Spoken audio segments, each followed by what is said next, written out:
Salut la machine, j'espère que tu es au top. Dans cette vidéo, on va voir quelques caractéristiques d'un circuit L, inductance, C, condensateur. Allez, c'est parti.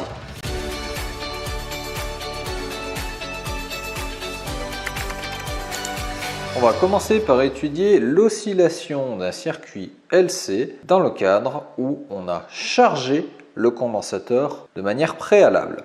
Ça veut dire quoi? Ça veut dire que d'abord, je prends mon condensateur et je le mets aux bornes d'une alimentation en courant continu. Par exemple, une pile ici ou une alimentation de 0 plus 5 volts. Donc, je mets les deux bornes de mon condensateur à charger et il va donc être chargé ici avec ces 5 volts. Ensuite, ce que je vais faire, eh bien, je vais le prendre tout seul. Je vais donc l'enlever de sa source d'alimentation et je vais venir le placer ensuite aux bornes d'un circuit constitué d'une bobine. Et c'est ça le circuit L, la bobine, c'est le condensateur. Qu'est-ce que va faire le condensateur? Eh bien ici, il va rester chargé. Une borne ici va rester chargée à plus 5 volts, l'autre borne à 0 volts. Et à partir du moment où on va le mettre en court-circuit, ici, à travers le fil constitué d'une bobine, eh bien, il va y avoir des oscillations dans la charge du condensateur.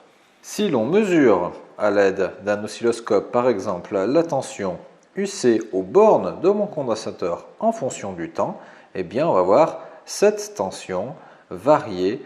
Donc, au temps 0, eh bien, je vais avoir 5 volts ici sur cette borne-là, et elle va se mettre à varier de manière purement sinusoïdale en fonction du temps. Alors, je vais pouvoir connaître des choses sur cette sinusoïde. Par exemple, je vais pouvoir connaître sa période. La période que je vais pouvoir mesurer, par exemple, ici, de crête à crête, et que je vais noter T.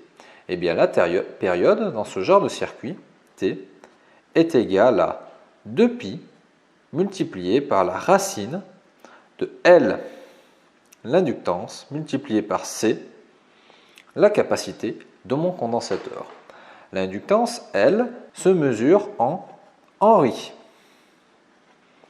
avec la lettre H pour l'unité, tandis que la capacité, elle, se mesure en farad, avec la lettre grand F pour son unité.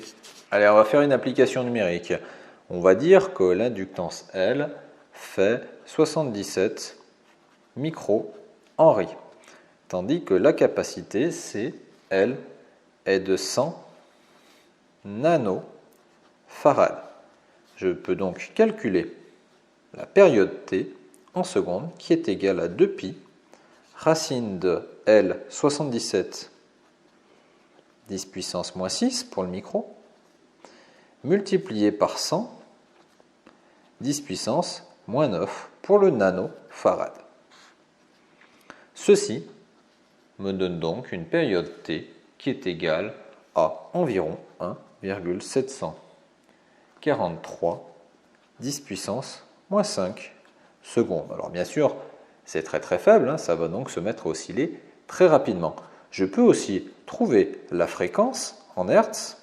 La fréquence, c'est l'inverse de la période. En faisant l'inverse de la période, je trouve une fréquence de 57 355 Hz ou alors 57,35 kHz.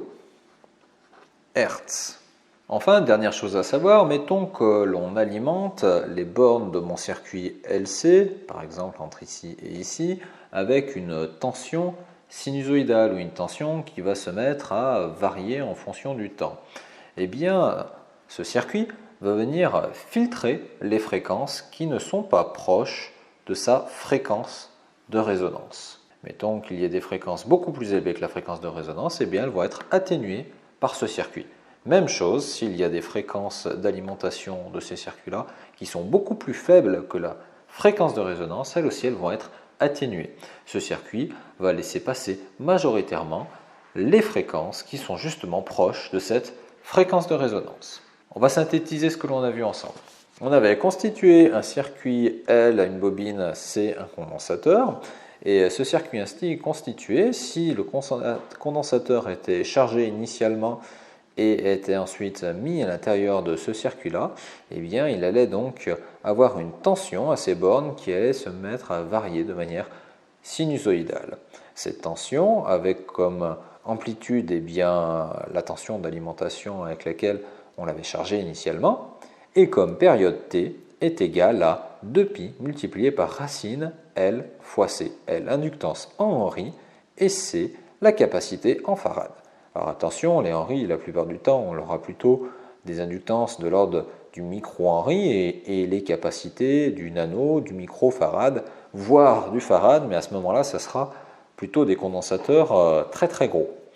On va donc pouvoir trouver une période d'oscillation qui sera la plupart du temps assez rapide, et alors, en inversant la période, on pourra donc trouver la fréquence d'oscillation. Ces circuits LC peuvent, dans le cadre où ils vont être alimentés avec des sources de courant qui vont se mettre à varier de manière éventuellement sinusoïdale, eh bien, ils vont donc constituer des filtres. Ils ne vont laisser passer que les variations de tension qui sont proches de la fréquence de résonance de mon circuit LC. Voilà, cette vidéo est terminée. J'espère que ça aura permis de démystifier certains points au niveau des circuits LC.